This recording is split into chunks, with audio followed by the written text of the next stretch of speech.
বন্ধুরা, আমি আজকে একটা হায়দ্রাবাদি চিকেন করছি। দেখুন আমার এখানে 1.5 কিলো চিকেন আছে। এর মধ্যে আমি 2 চামচ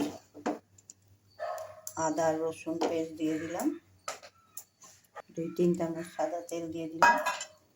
এর মধ্যে একটু টক দই দিয়ে দিলাম, এটা 100 গ্রাম টক দই আছে।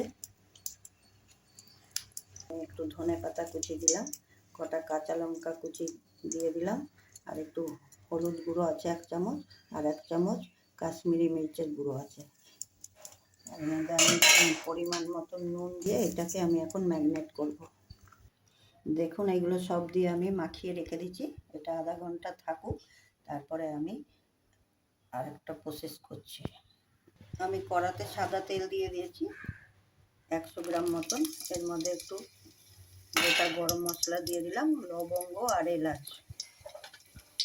এর মধ্যে আমি কুচানো পেঁয়াজ দিয়ে দিলাম, 1 গ্রাম পেঁয়াজ আছে কুচানো, দিয়ে আমি এটাকে এখন ফ্রাই করছি।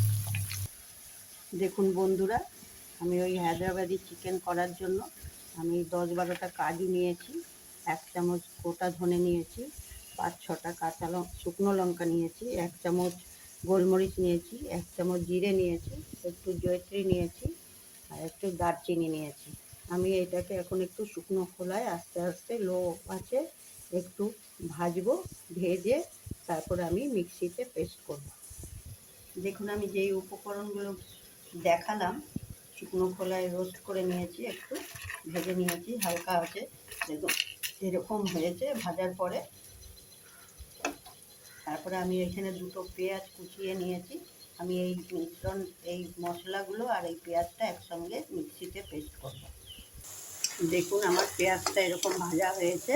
এই টাইমে আমি এই মশলাটা পেস্ট করলাম, এটা আমি দিয়ে দিচ্ছি। দিয়ে এটা অনবরত এখন নাড়তে হবে, নাড়িয়ে দেওয়া আছে তো নিচে লেগে যাবে। মশলাটা আমার কষানো হচ্ছে, এর মধ্যে আমি 1 চামচ ঘি দিয়ে দিলাম। দেখুন আমার মশলাটা কষানো হয়ে গেছে, এর মধ্যে আমি এখন চিকেনটা দিয়ে দেবো। চিকেনটা আমার ম্যারিনেট হয়ে গেছে। দেখুন আমার মাংসগুলো কষানো হচ্ছে, এটা আস্তে আস্তে কষাই, তারপরে আবার দেখাচ্ছি। দেখুন আমার হায়দ্রাবাদি চিকেনটা এখন সব হয়ে গেছে। মাংসগুলো আমি লো আছে এতক্ষণ করেছিলাম, এখন একটু বাড়িয়ে। দেখুন হায়দ্রাবাদি চিকেনটা হয়ে গেছে। এর মধ্যে আমি একটু গরম মশলাটা দিয়ে দিলাম, আর একটু ধনে পাতা দিয়ে দিলাম, দিয়ে আমি এখন গ্যাস অফ করে দিচ্ছি। দেখুন আমার হায়দ্রাবাদি চিকেনটা হয়ে গেছে। এর মধ্যে আমি কিন্তু জল দিইনি, এটা জল ছাড়াই একদম করলাম।